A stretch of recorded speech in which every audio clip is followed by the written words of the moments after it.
आज बच्चों मैं संत धर्मेश श्रीवास्तव और आज हम आपको बताएंगे कि कैसे आप एक ब्लॉक और थ्रेड, तो थ्रेड में टेंशन और ब्लॉक का एक्सेलरेशन वगैरह कैसे निकालते हैं। ठीक है, बड़ा इंपॉर्टेंट पॉइंट है। ठीक है, let's discuss about the means thread block system. Thread block system बहुत सिंपल तरीके से इसको समझते हैं कि थ्रेड और ब्लॉक का सिस्टम कैसे होता है। ठीक है, तो पहला एग्जांपल मैं लेता हूं यहां पे। मान लेते हैं भाई ये एक रिजिड सपोर्ट है, रूफ है और यहां से आपका एक ब्लॉक है। ब्लॉक का मास m है, तो बट नेचुरल यहां पे जो लगेगा वो क्या लगेगा, उसका वेट लगेगा बच्चों, है ना। और थ्रेड में क्या होगा, टेंशन। अब इस समय ये पूरा सिस्टम स्टेशनरी है, ना इसमें कुछ वेलोसिटी है, ना ही इसमें कुछ क्या है, एक्सेलरेशन। अगर वेलोसिटी भी नहीं है, एक्सेलरेशन भी नहीं है, तब आप बड़े आराम से कह सकते हो टेंशन जो इसमें होगा, अपवर्ड फोर्स टेंशन है और डाउनवर्ड फोर्स क्या है, mg। तो टेंशन किसके इक्वल हो गया, mg के इक्वल आ जाएगा, कोई प्रॉब्लम नहीं। अब इसी चीज को थोड़ा सा चेंज कर देते हैं। ठीक है, इसको थोड़ा सा चेंज करते हैं। हम कहते हैं भाई ऐसा नहीं है, सिचुएशन ऐसी है कि भाई ये जो है, ये ब्लॉक जो है हैंग कर रहा है। ठीक है, ब्लॉक जो है हैंग कर रहा है और ये लिफ्ट है, और लिफ्ट में एक्सेलरेशन क्या है, a, और a इक्वल्स टू 2 मीटर पर सेकेंड स्क्वायर का है। मास भी हमने ले लिया 4 kg का ले लिया। अब हम थ्रेड पे टेंशन को फाइंड आउट करें। ठीक होगा क्या, यहां पे टेंशन लगेगा, कुछ होगा, इसका वेट 4 kg मास है, तो इसका क्या होगा, 4g हमने लिया। डाउनवर्ड डायरेक्शन में इसका क्या ले लिया, वेट ले लिया। एक्सेलरेशन ऊपर है, तो बट नेचुरल आप कहोगे टेंशन माइनस 4g, क्योंकि टेंशन बड़ा होगा 4g से, तभी ये बॉडी क्या है, ऊपर की ओर जा रही है। जो लिफ्ट का एक्सेलरेशन होगा वही ब्लॉक का भी एक्सेलरेशन होगा।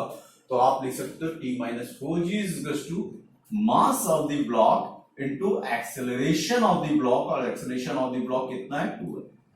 तो t equals to 4g plus 8 आ जाएगा। g की वैल्यू हम लोग हमेशा कितनी लेते हैं, 10 लेते हैं।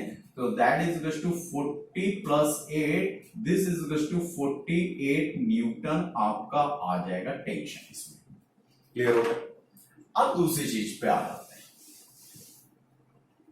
थर्ड एग्जांपल पे हम लोग क्या देख रहे हैं, थर्ड एग्जांपल ये आ जाता है कि भाई अब सिस्टम हम थोड़ा सा चेंज कर देते हैं।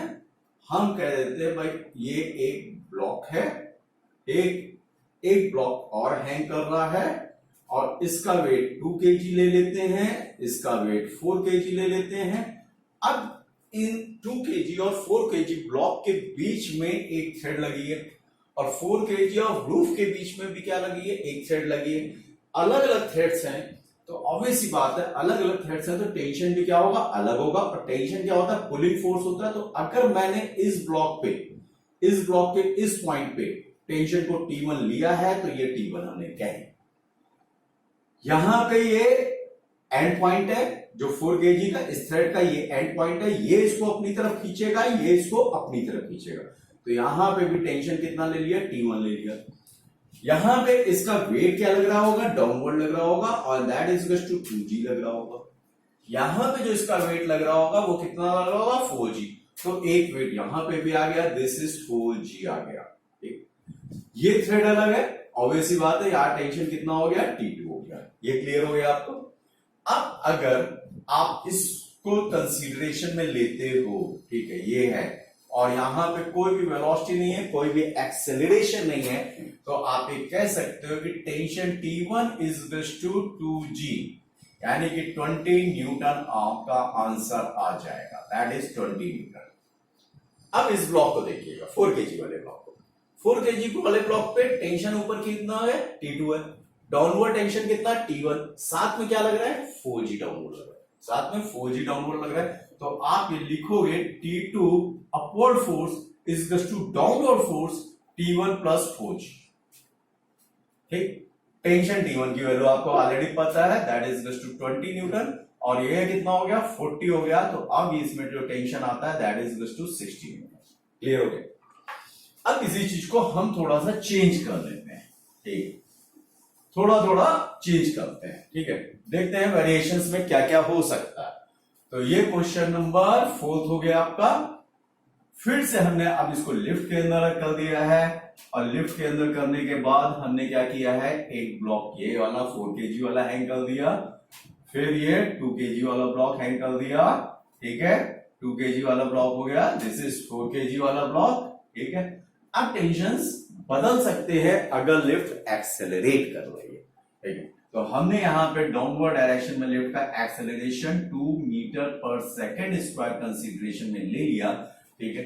यहाँ पे जो टेंशन होगा वो अपवर्ड डायरेक्शन में होगा, पुलिंग फोर्स है। इस पे जो इस पॉइंट पे होगा वो टेंशन कितना होगा, T1 इधर होगा, इस पे टेंशन कितना होगा, T2 होगा। इसका वेट जो लग रहा होगा वो 2G डाउनवर्ड लग रहा होगा, इसका वेट बच्चों कितना लग रहा होगा, 4G डाउनवर्ड लग रहा होगा। अब अगर मैं इसकी बात करूं और इसकी एफबीडी बनाऊं, तो एफबीडी के हिसाब से 2 kg की एफबीडी जो बनेगी तो उसमें क्या होगा, 2G डाउनवर्ड एक्ट कर रहा है, टेंशन बच्चों कहां लग रहा है, T1 इधर लग रहा है और कुछ नहीं लग रहा है। लेकिन इसका जो नेट एक्सेलरेशन है वो A इक्वल टू 2 मीटर पर सेकेंड स्क्वायर डाउनवर्ड डायरेक्शन में आ रहा है, ठीक है। ये किसकी एफबीडी हो गई, 2 kg की FBD of 2 kg, this is FBD of 2 kg। तो 2 kg की एफबीडी आपको पता चल गई। अब 2 kg की अगर आपको एफबीडी पता चल गई है तो इसका आपको क्या पता चल जाएगा, टेंशन पता चल जाएगा। अब ऑब्वियस सी बात है, ये बॉडी कहां आ रही है, डाउनवर्ड डायरेक्शन में आ रही है ना, नीचे आ रही है, और नीचे आ रही है तो नीचे वाला फोर्स ज्यादा हो जाएगा, तो नीचे वाला फोर्स ज्यादा हो जाएगा तो क्या होगा, 2G minus T1 is equal to mass of body into acceleration लिख सकते हैं। ये कितना हो गया, 20 हो गया, ये T1 है दैट इज इक्वल टू 4 हो गया, तो T1 इज इक्वल टू कितना आया, 16 न्यूटन आ गया। ये क्लियर हो गया बच्चों, टेंशन इस वाले थ्रेड पे आ गई। अब हम 4 kg की एफबीडी बनाते हैं, तो 4 kg की एफबीडी बनाएंगे। इसमें क्या लग रहा है, टेंशन T1 डाउनवर्ड लग रहा है, एक क्या लग रहा है, 4G डाउनवर्ड लग रहा है, इसका वेट ऊपर की ओर क्या लग रहा है, टेंशन T2 लग रहा है। लेकिन ये बॉडी पूरा बॉडी कहां आ रही है, एक्सेलरेशन से आ रही है, और वो एक्सेलरेशन क्या है, डाउनवर्ड एक्सेलरेशन 2 मीटर पर सेकेंड स्क्वायर। क्लियर हो गया। अब देखिए डाउनवर्ड फोर्सेस अपवर्ड फोर्सेस से ज्यादा होंगे तभी ये डाउनवर्ड जा सकती है, तो हर की बार हम T1 प्लस 4G में से सबट्रैक्ट कराएंगे T2 को, और उसका मास कितना है, 4 kg है, तो मास into acceleration, mass of the body and acceleration of the body. तो टेंशन T1 हमको पता है 16 है, G की वैल्यू 10 है, दैट इज 40 हो गया, minus T2 is equal to 8 हो गया, तो यहां से T2 जो आया 56 माइनस 8 हो गया। क्लियर हो गया। So that is equal to 56 minus 8 यानी कि 48 न्यूटन का टेंशन आ गया आपका। क्लियर हो गया बच्चों, समझ में आ रहा है। अब हम थोड़ा सा क्वेश्चन को और चेंज करते हैं, है ना। अभी तक जो हमारी थ्रेड्स थी वो सारी थ्रेड्स में क्या था, मास नहीं था, लेकिन अब हम थ्रेड में क्या ले रहे हैं, मास ले रहे हैं। अब हम थ्रेड में क्या लेंगे, मास ले लेंगे, और हम वही सिस्टम रख लेते हैं, ठीक है, बिल्कुल ऐसे ही सिस्टम कुछ ले लेते हैं, और यहां पे थ्रेड में क्या ले लेंगे, मास ले लेते हैं। ठीक, हमने कहा भाई ये है एक, ये आपको ब्लॉक लगा हुआ है, और यहां पे एक थ्रेड लगी हुई है जिसपे क्या है, मास है, इसपे क्या है, मास है, ठीक, ये हो गया क्लियर। तो दैट इज दिस, इसका वेट 2 kg ले लिया, इस थ्रेड की लेंथ हमने ले ली 2 मीटर ली, इस थ्रेड की लेंथ कितनी ली है, 2 मीटर ली, और यहां पे इसका जो मास है दैट इज 4 kg है, और ये जो है बॉडी जो है ऊपर की ओर जा रही है 2 मीटर पर सेकेंड स्क्वायर के एक्सेलरेशन से। हमें जो फाइंड आउट करना है टेंशन एट मिड पॉइंट, और मिड पॉइंट को हम क्या कहते हैं, P कहते हैं। तो हमें क्या फाइंड आउट करना है, tension at mid point of lower thread, lower string या थ्रेड जो आप बोलते हो वो बोल सकते हो lower string. When string mass per unit length equals to 1 metre 1 kg per metre, that is equals to 1 kg per metre हमने इसकी वो ले ली।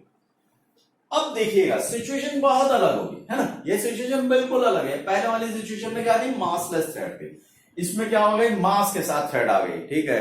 तो अब क्या होगी सिचुएशन कि ये जो P पॉइंट है, जो आपका मिड पॉइंट है, इसके इधर टेंशन अगर T1 होगा तो इसके इधर भी टेंशन क्या होगा, T2 होगा, अलग अलग टेंशन हो जाएंगे, ठीक है। टेंशन क्या हो सकते हैं, अलग अलग हो सकते हैं, ठीक है, क्योंकि मास वाली थ्रेड आ गई है। तो यहां पे हम अगर ये T1 ले रहे हैं या T2 ले सकते हैं, ठीक है। वो देखा जाएगा कि सेम है कि अलग है, ठीक है, वो एक अलग इशू है। लेकिन अभी जो हमें ऐसे लेना है, अब हमको क्या करना है, हमको ये करना होगा कि इस पोर्शन का मास निकालना। तो इसकी लेंथ कितनी, मिड पॉइंट है, तो इसकी लेंथ कितनी, 1 मीटर। 1 मीटर का मास कितना है, 1 kg है। तो इसका मास जो हुआ, mass of string, that is also 1 kg। Mass of string बच्चों कितना आया, 1 kg। ध्यान से देखिएगा, मास ऑफ स्ट्रिंग हमारा क्या है, 1 kg। अब हमसे जब ये पूछा गया है, ठीक है, कि आपको P पॉइंट पे टेंशन निकालना है, tension and mid point of lower string, तो हम इसको क्या ले लें, एक सिस्टम की तरीके से कंसीडर कर लें, ठीक है। क्योंकि ये सिस्टम हम इसलिए कंसीडर कर रहे हैं क्योंकि यहां पे जो भी है सबका एक्सीलरेशन क्या है, सेम। अगर एक्सीलरेशन अलग है या एक्सीलरेशन की डायरेक्शन अलग है तो आप सिस्टम की तरह कंसीडरेशन में नहीं ले सकते, लेकिन इस केस में आप ले सकते हो। और हमने ये बना लिया कि भाई मान लेते हैं कि एक सिस्टम है और इसका मास कितना है, 1 kg हो गया थ्रेड का मास, इतने पोर्शन का, ठीक है। हाफ थ्रेड का मास कितना है, 1 kg, और बाकी बात इसका मास कितना है, 2 kg, ठीक है। तो अगर हम इसको एक सिस्टम की तरीके से ट्रीट कर ले तो टोटल मास कितना हो गया बच्चों, 3 kg। 2 + 1 2 kg ब्लॉक का, 1 kg थ्रेड का, तो ये टोटल मास कितना हो गया, 3 kg। तो 3g क्या लग रहा है, डाउनवर्ड लग रहा है। अब यहां पे इस जगह पे कहीं पे टेंशन होगा और उस टेंशन को हमने क्या कहा है, T1 बोला है। एक्सेलरेशन इसका क्या है, अपवर्ड डायरेक्शन में, तो एक्सेलरेशन कितना हुआ, 2 मीटर पर सेकेंड स्क्वायर हो गया। तो 3 kg ये लग रहा है, टेंशन ऊपर लग रहा है, ऑब्वियस सी बात है, ऊपर जा रहा है ये पूरा सिस्टम। तो हम टेंशन जो हमारा होगा, that is T1 - 3g is to 3 × a acceleration. तो यहां से टेंशन हो गया 3a + g, तो यहां पे एक्सेलरेशन जो आता है वो आपका कितना है, 2 है, और g की वैल्यू आप 10 लेते हो, तो 12 × 3 कितना हुआ, 36 न्यूटन आपका, ये आपका आंसर। क्लियर हो गया बच्चों।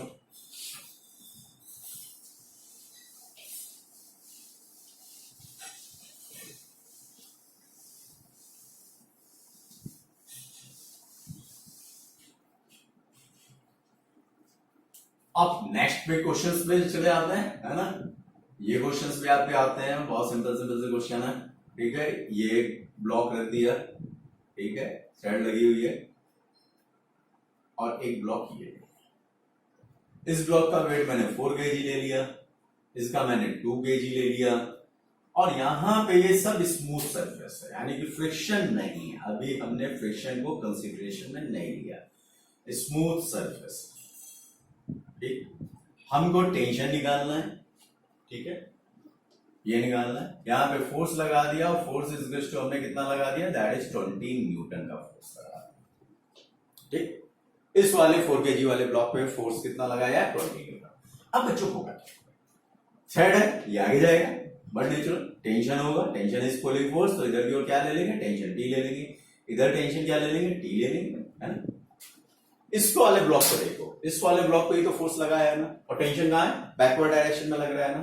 तो आप इक्वेशन क्या लिखोगे इस ब्लॉक के लिए, F - T is to mass of block into acceleration लिखोगे ना, लिख सकते हो ना, F minus T is equals to mass into acceleration लिख सकते हो। इस वाले ब्लॉक की देखो 2 kg वाले, 2 kg वाले ब्लॉक पे फोर्स नहीं लगाया, 2 kg वाले ब्लॉक को आगे कौन ले जा रहा है, टेंशन ले जा रहा है, क्योंकि tension is a pulling force, वो इसको इधर पुल कर रहा है।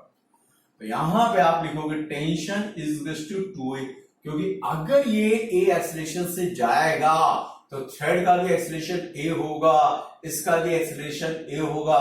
ये आप लोग कांस्टेंट इक्वेशन में देख चुके हो कांस्टेंट। तो अब इन दोनों को कर दें हम ऐड सिंपली, तो टेंशन से टेंशन कैंसिल हो गया और फोर्स बच्चों कितना आ गया, 6 से आ गया। फोर्स कितना है, 20 है, and that is equal to 6 into A. तो एक्सेलरेशन कितना आया, 10/3 मीटर पर सेकंड स्क्वायर का एक्सेलरेशन। अब अगर एक्सेलरेशन आ गया तो आप टेंशन निकाल सकते हो इस वाली इक्वेशन में। So tension is equal to 2 into A, 2 into 10/3 and that is equal to 20/3 newton आ गया। कोई प्रॉब्लम नहीं, इजी। अब इसी क्वेश्चन को मैं थोड़ा और चेंज कर दूंगा, ठीक है। इसी क्वेश्चन को हम थोड़ा सा और चेंज करते हैं बच्चों, है ना। अब इस क्वेश्चन में हमने क्या करना है, सरफेस तो स्मूथ है और हमने यहां पे एक ब्लॉक और लगाया। अब ऑब्वियसली बात है टेंशन क्या होंगे, अलग अलग हो जाएंगे, है ना। तो आप चाहो तो इस टेंशन को क्या ले लो, T1 ले लो, है ना। इस टेंशन को क्या ले लो, T1। इसको बच्चों क्या ले लो, T2 ले लो, ये T2 हो जाएगा। अब इसका मान भी कुछ लेना पड़ेगा, है ना, तो लेना चाहिए तो ले लेते हैं यार, है ना। 4 to 6 और ये क्या ले लें, 4 kgs का भी ले लेते हैं भाई, है ना। तो एक 4 kg ये, तो इसको अब नाम दे देते हैं वरना कंफ्यूजन हो जाएगा। ABC नामकरण इसका संस्कार कर देते हैं, तो ये हो गया। अब देखिएगा ए वाले में क्या लग रहा है, फोर्स लग रहा है 20 न्यूटन। इधर की ओर क्या लग रहा है, टेंशन लग रहा है। तीनों का सबका एक्सेलरेशन क्या होगा, सेम होगा। इस वाले ब्लॉक का भी एक्सेलरेशन क्या होगा, सेम होगा। तो अब आप क्या करोगे, आप लिखोगे F, इसके लिए इक्वेशन लिख रहे हैं F minus T1, F minus T1 is to mass into acceleration. पहली इक्वेशन आई। इस पे क्या लग रहा है, T1 इधर लग रहा है फॉरवर्ड डायरेक्शन में, T2 क्या है, बैकवर्ड डायरेक्शन में लग रहा है, T1 माइनस T2। इस पे सिर्फ दो फोर्सेस लग रहा है, टेंशन T1 और एक क्या है, tension T2। T1 minus T2 is to mass of B into acceleration. इस पे देखिएगा, इस पे क्या लग रहा है, इस पे सिर्फ और सिर्फ ओनली क्या लग रहा है, T2 लग रहा है। तो T2 इसको फॉरवर्ड डायरेक्शन में ले जा रहा है, तो हम कहेंगे T2 is to mass into acceleration. Third हो गया। अब यहां पे सबको क्या करना है, आपको सिंपली ऐड कर देना। और जब आप सिंपली ऐड करोगे तो बड़े मजे से ऐड हो जाता है। T1 से T1 कैंसल, T2 से T2 cancel, and that force is to 4 to 6, 6 4 10, 10 आ गया। और फोर्स कितना है, 20 न्यूटन है, तो 20 इज टू 10 आ गया। तो यहां से एक्सेलरेशन जो आया वो आपका 2 मीटर पर सेकंड स्क्वायर आ गया। तो सिस्टम का पूरा एक्सेलरेशन कितना हुआ, 2 मीटर पर सेकंड स्क्वायर। अब इसको करने का दूसरा तरीका भी हो सकता है। क्या हो सकता है, ये पूरा सिस्टम है ना, ये पूरा क्या है, सिस्टम है। तो सिस्टम है, क्यों है, क्योंकि सबका एक्सेलरेशन एक है, तो ये सिस्टम आप लिख सकते हैं। तो इसका वेट कितना है, 4 kg, 2 kg, 4 kg। तो आप इसको पूरा मिला करके सीधा सीधा लिख सकते हो 10 kg, क्योंकि ये जो टेंशन है ये इंटरनल फोर्सेस है। टेंशन जो है वो क्या है, इंटरनल फोर्सेस है सिस्टम के, ठीक है। यहां पे लगा सकते हो आप 20 न्यूटन और सीधा आप एक्सेलरेशन निकाल सकते हो। तो acceleration is equal to force upon mass होता है, और फोर्स यहां पे कितना है 20, मास कितना है 10, तो सीधा भी निकल सकता है 2 मीटर पर सेकंड स्क्वायर। समझ में आ गया। तो ये टेक्निक भी आप यूज कर सकते हो, लेकिन जब आप ये टेक्निक यूज करोगे तो एक्सेलरेशन निकलेगा। टेंशन निकालने के लिए आपको इक्वेशंस लिखनी पड़ेगी, ठीक है। टेंशन निकालने के लिए इक्वेशन लिखनी पड़ेगी। तो अब हमें टेंशन चाहिए, तो टेंशन T2 कितना हुआ, T2 यहां से देखिएगा, T2 is to 4 into A, तो 4 इंटू 2 यानी कि 8 न्यूटन आ जाएगा। T1 देखना है, तो T1 is to T2 plus T2 देख, T1 देखना, T1 is to T2 plus 2 into a. T2 कितना है, 8 न्यूटन है। ये कितना हुआ, 2 इंटू 2, एक्सेलरेशन 2 है, 4 8 12 न्यूटन आता है। क्लियर हो गया। तो आपको T1 भी पता चल गया, आपको T2 भी पता चल गया।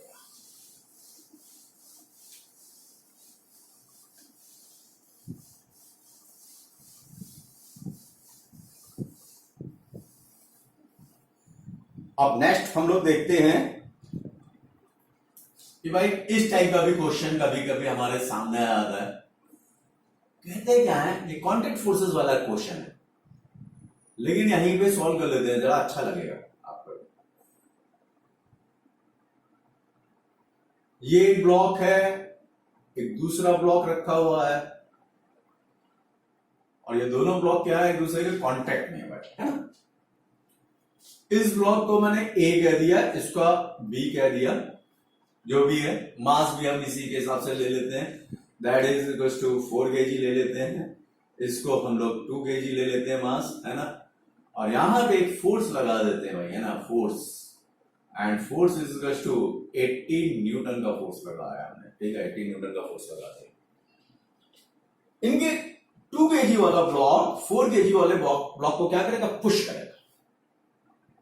अब इस पे फोर्स लग रहा था बी पे, उसने ए वाले ब्लॉक को, 4 kg वाले ब्लॉक को, छोटे वाले ब्लॉक ने बड़े वाले ब्लॉक को क्या किया, पुश किया, धक्का दिया भाई, है ना।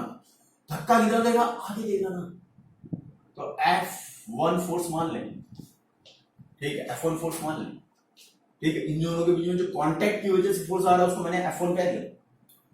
यहां पे इसने इसको पुश किया, तो न्यूटन के थर्ड लॉ के हिसाब से ये भी क्या करेगा, इसको इधर की ओर पुश करेगा F1 से। चाहे तो हम इसका एक्सेलरेशन ऐसे भी निकाल सकते हैं। क्यों? क्योंकि भाई ये भी जिस एक्सेलरेशन से जाएगा बच्चों, वही ए से जाएगा, उसी वही एक्सेलरेशन क्या होगा, ए का होगा, है ना। ए भी उसी एक्सेलरेशन से जाएगा, बी भी उसी एक्सेलरेशन से जाएगा। तो इसको एक सिस्टम मान सकते हैं, और सिस्टम में हम ये कह सकते हैं एक्सेलरेशन ऑफ सिस्टम। हम ये कह सकते हैं बच्चों, एक्सेलरेशन ऑफ सिस्टम जो हुआ वो फोर्स अपॉन टोटल मास हुआ, total force upon total mass, यही तो कहेंगे। और टोटल फोर्स बॉडी में कितना लग रहा है, 80 न्यूटन। टोटल मास कितना हुआ, 4 + 2 कितना हुआ, 6। तो ये कितना आया, 3 मीटर पर सेकंड स्क्वायर का बच्चों क्या आया, एक्सेलरेशन है। क्लियर हो गया। अब देखो यहां पे मैं बी के लिए लिखता हूं, तो आप जरा बी को देख लो यार कैसे एक बार, है ना बच्चों। इस पे एक फोर्स मैंने F लगाया था, कितना लगाया था, 18 न्यूटन लगाया है। F1 किधर लग रहा है, बी पे, इधर की ओर लग रहा है, बी की सरफेस पे लग रहा है, ठीक। इसका एक्सेलरेशन कितना है, that is equal to 3 metre per second square. तो हम इसके लिए इक्वेशन लिख सकते हैं, हम क्या लिख सकते हैं, F माइनस F1, ठीक है, that is equal to mass of this, mass कितना है 2 इंटू एक्सेलरेशन कितना है 3, फोर्स कितना है 18 minus F1 is equal to 6। F1 कितना आया, 18 माइनस 6 यानी कि 12 न्यूटन आ गया, ठीक। ये कांटेक्ट फोर्स है, दिस इज कांटेक्ट फोर्स। ये इन दोनों के बीच में क्या आ रहा है, कांटेक्ट फोर्स की बात हो रही है। This is contact force, this is known as contact force. तो ये कांटेक्ट फोर्स इसमें भी वही है, तो F1 तो आपका निकल आया। एक्सेलरेशन देखना चाहे तो इस वाले में देखो, फिर से देख लेते हैं। इस वाले में फोर्स कितना लग रहा है, F1 इधर लग रहा है, और कोई फोर्स तो लग ही नहीं रहा है बच्चों, ठीक है। मास कितना है, 4 kg है। तो स्टूडेंट्स इसमें मास कितना है, 4 kg। एक्सेलरेशन जो इसका है 3 मीटर पर सेकंड स्क्वायर। तो हम देखते हैं भाई F1 कितना आया, 4 × 3, सिंपल 12 आ गया। तो F1 कितना आया, that is equal to 4 × 3 and this is equal to 12 newton आ गया। तो जो फोर्स इसमें आया वही फोर्स इसमें आया। अब इस चीज को थोड़ा सा और आगे बढ़ा देते हैं, ठीक है, थोड़ा सा है बढ़ाना चाहिए, जिससे कि क्लियरिटी और अच्छी हो जाए, है ना। एक क्वेश्चन से नई क्लियरिटी होती तो हम टोटल क्वेश्चंस के हिसाब से क्लियरिटी कर लेते हैं, है ना। तो हमने क्या कहा भाई, अब इसमें एक और लगा देते हैं, मेरा मन कर रहा है मैं लगा रहा हूं।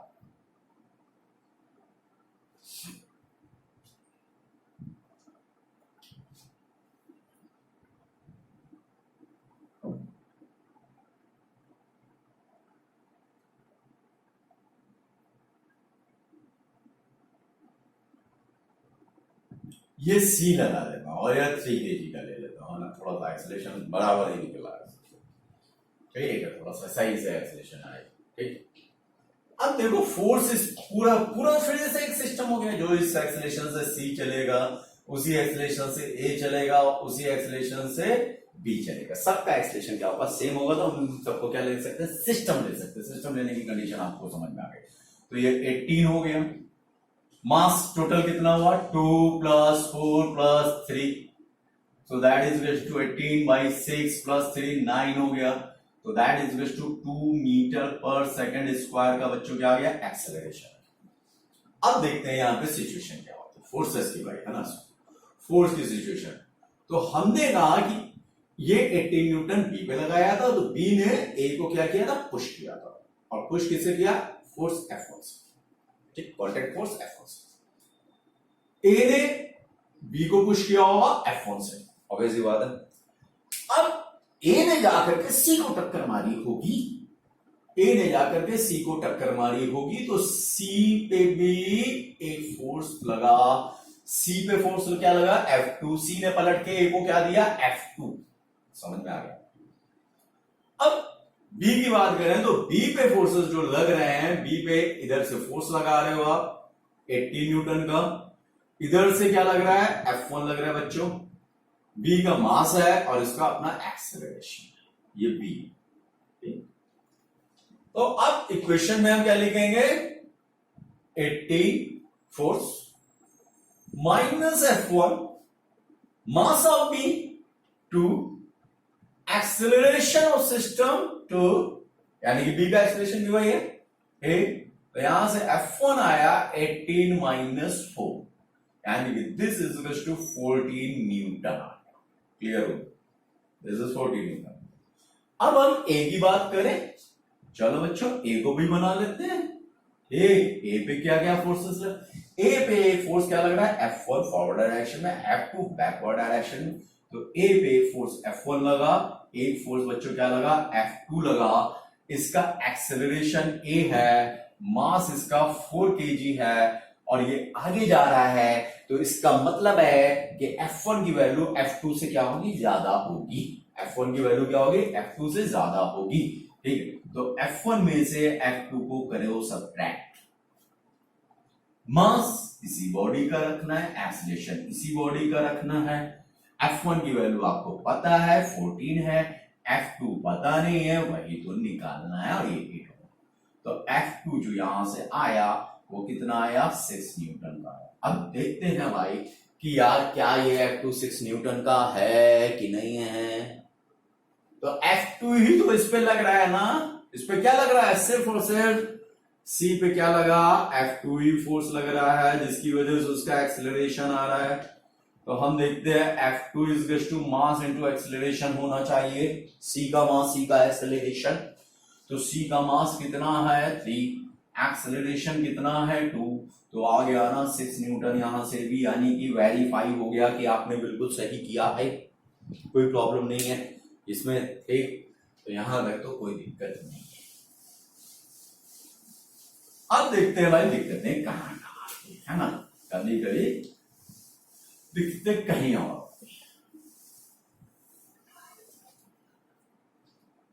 अब देखिएगा इंक्लाइन प्लेन है। अब हम लोग बात करेंगे इंक्लाइंड प्लेन, इंक्लाइंड प्लेन है ना।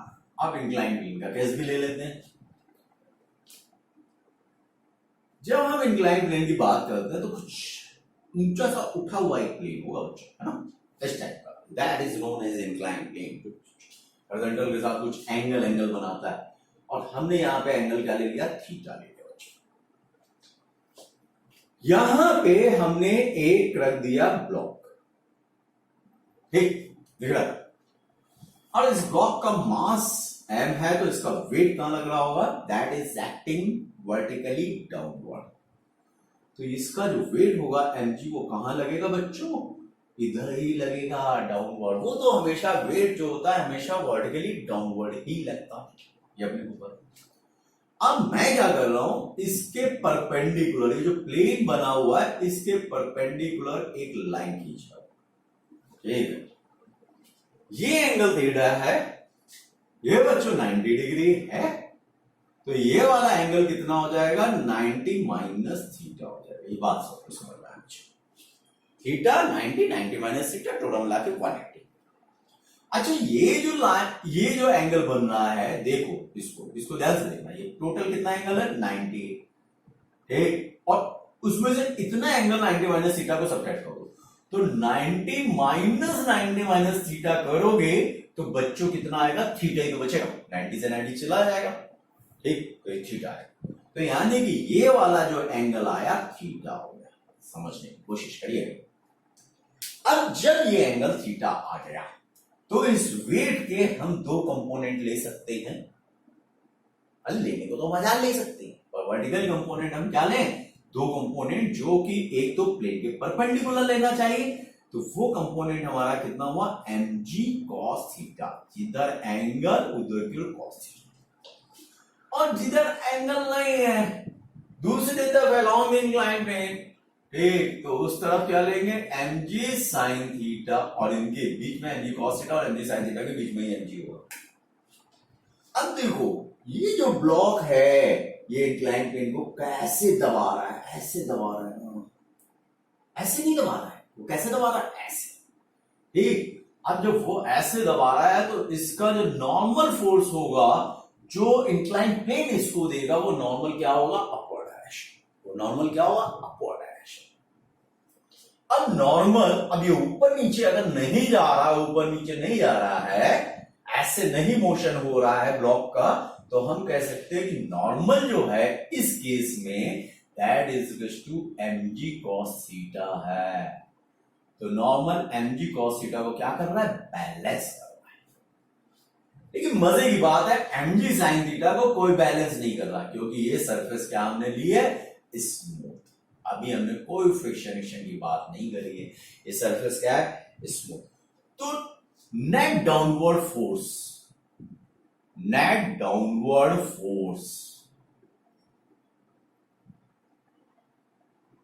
along inclined plane कितना हुआ बच्चों, that is equal to mg sin theta हुआ। Net downward force along inclined plane कितना हुआ, mg sin थीटा। तो net downward acceleration along inclined plane, acceleration निकालेंगे तो क्या होता है, फोर्स अपॉन मास, तो कितना आएगा, g sin थीटा आएगा, क्लियर है। यानी कि g sin थीटा से ये क्या होगा, नीचे आएगा, g sin थीटा से बॉडी क्या होगी, नीचे आएगी, कोई प्रॉब्लम नहीं। अब इसमें कभी कभी क्वेश्चन क्या कह देते हैं, इसमें क्वेश्चन बड़ा सिंपल सा बना देते हैं, कहते हैं क्या है भाई, मान लेते हैं ये एंगल 37 डिग्री है, एंगल कितना है 37 डिग्री, और यहां पे ब्लॉक रख देते हैं जिसका कि मास कितना है 10 kg, बिल्कुल टॉप पे रख दो, है ना, बिल्कुल टॉप पे यार, है ना, यहां ना रखो, बिल्कुल टॉप पे 10 kg का ब्लॉक रखते हैं, और इसकी लेंथ ले लेते हैं 20 मीटर, इंक्लाइन प्लेन की लेंथ कितनी ली है 20 मीटर, और कह देते हैं भाई find time to move from top to bottom, time निकालना है टॉप से लेके यहां तक, यानी कि टॉप अगर मैं ए कह दूं तो बी तक पहुंचने का टाइम निकालना है, ठीक। तो अब हमको एक चीज पता है, इधर की ओर इसका एक्सेलरेशन क्या होगा, g sin थीटा होगा, मास वास नहीं होगा, g sin थीटा, यानी कि g sin थीटा, तो यानी कि यू कैन से कि एक्सेलरेशन जो आ रहा है g sin 37 आ रहा है, कितना आएगा, g sin 37, और g की वैल्यू बच्चों कितनी होती है 10 होती है, और sin 37 3/5 होती है, ठीक। तो 5 to 6 metre per second square का ये हो गया। लेंथ कितनी है, s is to ud plus half of t square लगा दें, सिंपल था, टाइम निकालने की। इनिशियल वेलोसिटी रेस्ट से छोड़ा गया यार 0, एक्सेलरेशन कितना है 6 अलोंग द इंक्लाइन, टाइम निकालना है, लेंथ कितनी चलनी है 20 मीटर, 20 हो गया, तो टाइम ये 40 हो गया, तो 40/6 इज टू टी स्क्वायर, और तो थोड़ा सा काट पीट दो तो ये 20/3 हो गया, तो टाइम आपका ये हो गया that is to under root 20/3, तो 2√5/3 ये आ जाएगा 2√5/3,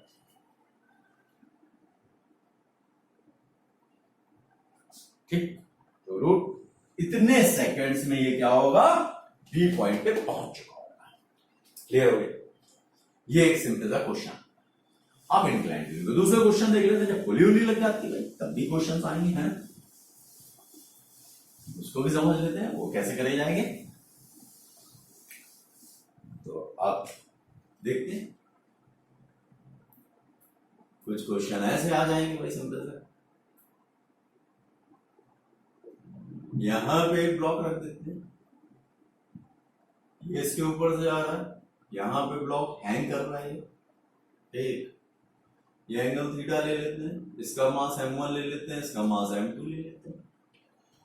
अब ये इधर जाएगा या इधर जाएगा, वैसे तो आपको कोई जरूरत नहीं है, अगर होगा तो नेगेटिव आंसर आ जाएगा, इसका मतलब आपने जो डायरेक्शन ली है वो गलत है, लेकिन फिर भी मैं बता देता हूं आपको। ये इसको नीचे की ओर खींचेगा, इसका वेट क्या होगा, m1g होगा, ये एंगल अभी आपको बताया थीटा होगा, इसका इधर को कंपोनेंट क्या होगा, m1g cos थीटा होगा, इस तरफ कंपोनेंट क्या होगा, m1g sin थीटा। ये इसको m1g cos थीटा से पुश कर रहा है तो इधर की ओर क्या होगा, नॉर्मल रिएक्शन होगा, जो इंक्लाइन प्लेन देगा। इसका वेट कहां लगेगा, m2g इधर लगेगा, थ्रेड एक ही ली हुई है तो टेंशन हम इसमें t ले सकते हैं, इसमें टेंशन t ले सकते हैं। अब ये इधर की ओर तब सरकेगा इफ m1g sin थीटा की वैल्यू ग्रेटर देन m2g हो जाए, ठीक, तो बॉडी कहां आएगी, इधर, अदरवाइज बॉडी कहां जाएगी, उधर, ठीक है। तो g से g कैंसिल कर दिया, यानी कि कहने का होना m1 sin थीटा की वैल्यू क्या होनी चाहिए, ग्रेटर देन m2 होनी चाहिए, ठीक। तब ये क्या है, इधर, अभी अब मैं इधर ले रहा हूं, ये एक्सेलरेशन इधर, ये एक्सेलरेशन बच्चों इधर, ये अगर इधर जाएगा तो ये ब्लॉक को ऊपर जाना है, ऑब्वियसली, ठीक, कनेक्टेड मोशन। अब जब कनेक्टेड मोशन हो गया, एक्सेलरेशन आ गया, तो आप देखो इस पे फोर्सेस कौन से लग रहे हैं, along the incline plane m1g sin theta, backward direction में क्या लग रहा है, टेंशन लग रहा है, और कोई फोर्स नहीं लग रहा है नॉर्मल, और ये m1g sin थीटा की वजह से ऊपर नीचे जा सकता था, तो जो कि पॉसिबल यहां पे नहीं है, ठीक है। इस केस में अभी हमने नहीं लिया है तो नहीं लेंगे, है। तो अब इक्वेशन जो हम लिख रहे हैं वो इक्वेशन हम क्या लिख सकते हैं, हम लोग बड़े प्यार से लिख सकते हैं।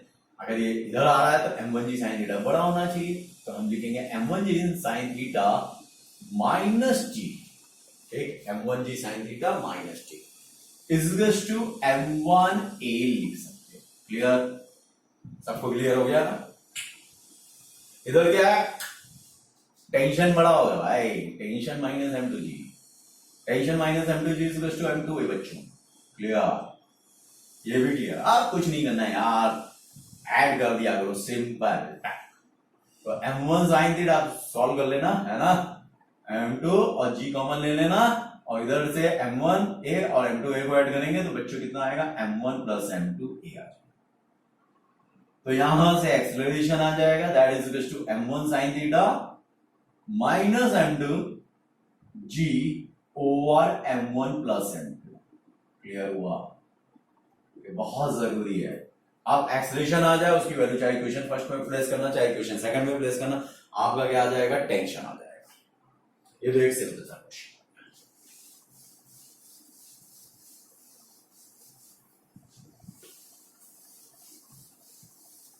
तो इस टाइप के क्वेश्चंस आपको खूब मिलेंगे, है ना, ऐसा नहीं है कि नहीं मिलते, खूब मिलते हैं, एग्जाम में काफी आते हैं, ठीक है। अब मैंने यहां पे ऐसे ले लिया, ये एंगल मैंने अल्फा ले लिया, इसको मैंने बीटा ले लिया, पुली को मैंने बीच में लगा दिया है, बिल्कुल यहां पे लगी है, शीर्षस्थ स्थान है इसका, और यहां पे ब्लॉक ले लिया m1, यहां पे ब्लॉक ले लिया बच्चों m2, तो ये m1 और ये m2 ले लिया, है ना। एक स्ट्रिंग ऊपर से गई है, ये आ गई है ना, कोई समस्या नहीं। और ऐसी बात है, इसके बारे में भी हम जानते हैं, इधर की ओर क्या होगा, m1g लगेगा डाउनवर्ड वेट, इसका भी वेट कहां लगेगा, डाउनवर्ड, m2g डाउनवर्ड, ठीक, क्लियर। अब किसी ने पूछा मुझे, भाई एक्सेलरेशन ही निकालना होगा, इधर की ओर टेंशन t होगा, इधर भी टेंशन क्या होगा बच्चों, t होगा, एक थ्रेड एक टेंशन, अलग अलग थ्रेड होगी, अलग अलग टेंशन। ये एंगल अल्फा, इधर को कंपोनेंट m1g cos अल्फा, इस डायरेक्शन में component m1g sin alpha. Clear. Similarly इसका लिख लेंगे, और एक ये नॉर्मल m1 कह दो या ग्राउंड जो सरफेस से आ रहा है। इस तरफ भी हम क्या ले लेंगे, ऐसे ये एंगल बीटा, इधर की ओर क्या होगा m2g cos बीटा, इस तरफ m2g sin बीटा। क्लियर?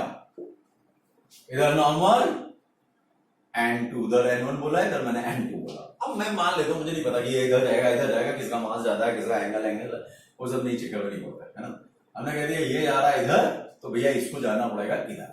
ठीक, क्लियर हो गया? देखो ये बॉडी इधर जा रही है, तो ये बॉडी कहां जाएगी, m2 कहां जाएगी, ऊपर जाएगी। ये क्लियर है? ठीक। अब ऐसा नहीं कि दोनों एक ही डायरेक्शन में भाग जाएगी, ये भी नीचे ये भी नीचे, ऐसा नहीं, ऐसे मिस्टेक नहीं करना, ब्लंडर मिस्टेक्स नहीं। ठीक, तो m1g sin अल्फा बड़ा होगा टेंशन से, तभी ये बॉडी कहां जा रही होगी, इधर आ रही होगी। तो यहां पे लिखेंगे m1g sin alpha minus T is to m1a, पहली इक्वेशन आ गई इसके। m1g sin alpha along the incline or tension upward direction along the incline, ये बड़ा ये छोटा, बड़े में से छोटे को सब्ट्रैक्ट करो, एक्सेलरेशन उसकी तरफ पे, ठीक है, जो कैसे यहां टेंशन बड़ा होगा m2g sin बीटा, यहां पे लिखेंगे t minus m2g sin beta लिख देंगे, and that is equal to m2a कर देंगे, ये सेकंड हो जाएगा। दोनों को करो ऐड, टक टक, टेंशन खत्म। एक तो ये हुआ m1 sin alpha minus m2 sin beta, g आया आपका कॉमन, और यहां से आया m1 plus m2 into a। यार तो एक्सेलरेशन जो बच्चों निकला वो क्या निकला, m1 sin alpha minus m2 sin beta into g upon m1 plus m, ये तो एक्सेलरेशन आ। अच्छा, एक्सेलरेशन आ गया तो आपको क्या मिल जाएगा, टेंशन मिल जाएगा। किसी भी इक्वेशन फर्स्ट या सेकंड में प्लेस कर दीजिए, एक्सेलरेशन की वैल्यू को, टेंशन आपको कैलकुलेट आ जाएगा। लेकिन कभी कभी इससे भी ऊपर चले जाते हैं ना, कहते हैं भाई टेंशन तो आपने निकाल लेना है। ठीक, अब जो टेंशन आपने निकाल लिया है, तो भाई टेंशन जो आपने निकाला था वो मैं बता देता हूं आपको क्या था। आपका ऐसा इंक्लाइन प्लेन था, एंगल अल्फा बन रहा था, ये बीटा बन रहा था, ये पुली थी, इधर एक टेंशन पुली में लग रहा था, एक पुली पे टेंशन लग रहा था। अब इन्होंने पूछा है आपसे कि भाई मुझे एक बात बताइए कि टेंशन ऑन पुली कितना है। टेंशन ऑन पुली का भी क्वेश्चन आता है। अब बच्चा क्वेश्चन है ना, तो है क्या भाई, टेंशन ऑन पुली का केस भी देख लेते हैं। देखो ये अल्फा, ये 90, ये 90 माइनस अल्फा, ये बीटा, ये 90, ये 90 माइनस। तो यानी कि आप कह रहे हो कि एक टेंशन इधर लग रहा है, एक टेंशन इधर लग रहा है। ठीक, तो पुली का टेंशन और इनके बीच का एंगल कितना हो, 180 माइनस अल्फा प्लस बीटा। अब इसको निकालना है, इस पर कितना टेंशन लग रहा है पुली पे, तो हम क्या करेंगे, रिजल्टेंट टेंशन की बात कर लेंगे। तो हम कह सकते हैं रिजल्टेंट टेंशन, और रिजल्टेंट टेंशन टीआर कहते हैं। तो एक हुआ under root A square plus B square plus 2ab cos theta वाला फॉर्मूला लगा दो, वेक्टर एडिशन कर दो, T square plus T square plus 2t square cos 180 minus alpha plus beta. अब अल्फा बीटा की वैल्यू दी होगी मोस्टली है ना, तो आपका बड़ा आसानी तरीके से निकाल